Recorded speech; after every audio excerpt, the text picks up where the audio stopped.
This week on The Rock, we discuss the historic landing of the Mars Perseverance rover. Next, we talk about sports during the time of the COVID-19 pandemic and what it looks like this season. Finally, we offer a brief welcome to our new principal. All this and more this week.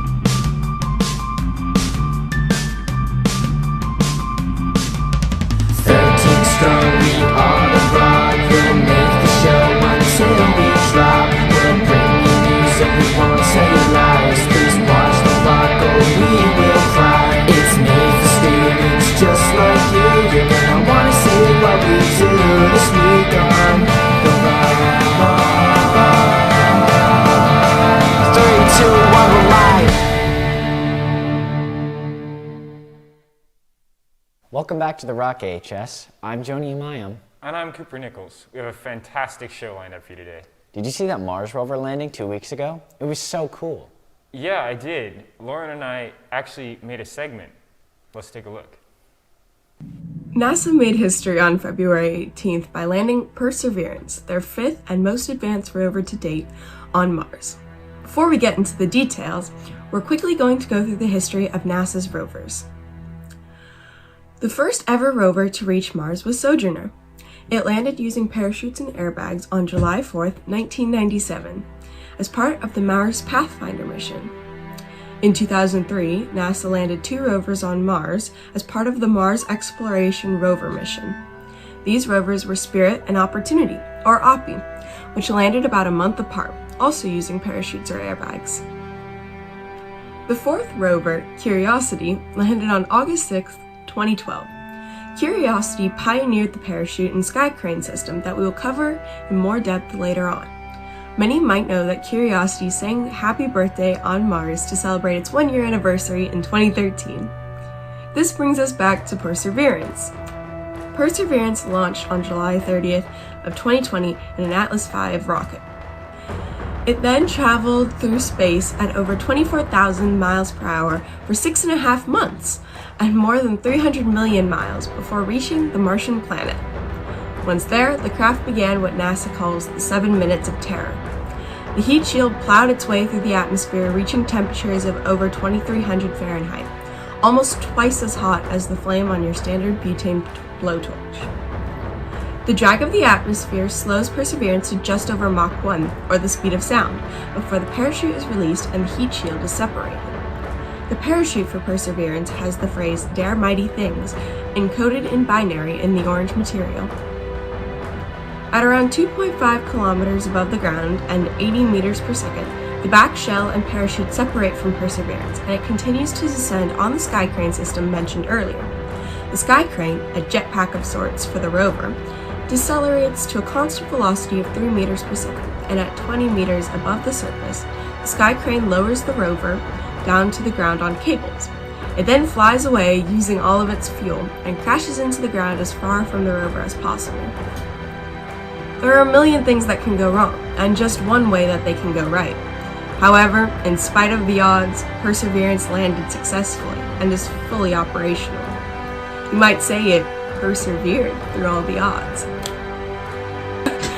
It is also worth noting that the entire maneuver is executed autonomously by a program with over 500,000 lines of code, because at the time of the landing, Mars is 14 light minutes from Earth, and thus any communication with the rover would take nearly a half-hour round trip.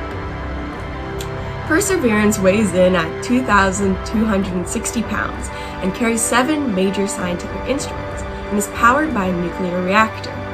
It also carries an experimental mini-helicopter named Ingenuity that will attempt the first powered flight on another planet. Perseverance's main purpose is to search for past signs of life on Mars, and it will do so using several advanced cameras, an X-ray, and a radar device. Perseverance's search for evidence of former microbial life, as well as tests on potential oxygen production in the Martian atmosphere as part of the experiment MOXIE, are critical to the potential of future manned missions on Mars. There's a huge depth of information not covered in this segment, but hopefully this gets you excited about space exploration and some of the remarkable technology our society has created. Reminding you to shoot for the stars, this has been Laura McClintock, reporting from The Rock.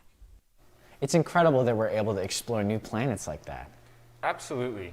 Perseverance is also on social media, so you can follow along with their findings. I'll have to check them out. For our next story, Emmy Mavar and I bring you school sports, how they're operating with safety precautions, and how student athletes feel about it. COVID restrictions have made a difficult adjustment for a lot of things, and school sports are no exception. Although fall sports have been underway for quite some time, there are some new health restrictions due to COVID that have garnered mixed reactions. To get more information on the subject, we sent out a survey to all AHS athletes and found that 49.3% of them have had a generally neutral reaction to the restrictions. Furthermore, 26.9% have had a positive reaction, and 11.9% have had a negative reaction. Only 9% have had a very negative response, and a slim 3% said they had a very positive response. When asked to go into detail about the restrictions, students described running with masks, spaced out players, and empty bleachers at games. To better understand athletes' feelings on the matter, we interviewed them directly. What sport do you play? I play volleyball. I play soccer. I play varsity football at Anacortes High School. So the restrictions on volleyball are we wear masks at all times. We can't touch the other opposing team, and we also can't touch our coaches. We have to elbow high five them. So We have to wear masks on the field at all times and in the locker rooms as well. And we have to distance ourselves as much as possible. So we have to wear masks in practices and games and stay socially distant. And then we also can't have students at our games. it is a little bit hard to breathe in the masks. I know that they're extremely important, but I will say it is when you're trying to get a point across, it is a little bit challenging to try to talk through a mask. Gets a little gross, but it's okay. I do wish that we could have students at our games because I've seen other schools being able to figure out a way to do it, and I think that if our school really worked together, we could figure out a way that we could have spectators but make sure everyone's safe. Spectators make the game go more smoothly and kind of make it a little bit more exciting. So without spectators there, it is a little bit you kind of have to fill in for the people that aren't there, and I just hope that they can figure out a way to somehow get people other than the families there just to make it more of a crowded space. I don't think I'll get COVID anytime soon with the restrictions. While these restrictions may be annoying, irritating, and feel like they're more trouble than they're worth, they do serve an important purpose, keeping us safe. This has been Emmy Mavar reporting from The Rock.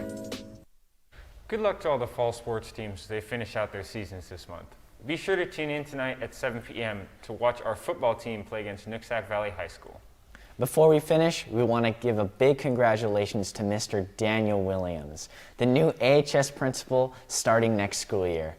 The district concluded that he was the right choice for AHS due to his extensive background and commitment to equity.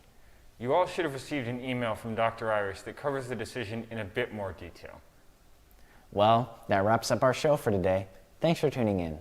If you have any questions, comments, or concerns, please email them to therock@asd103.org. We always love to hear your input. With that, I'm Joni Amayam. And I'm Cooper Nichols. And from our rock to yours, have a great day, AHS.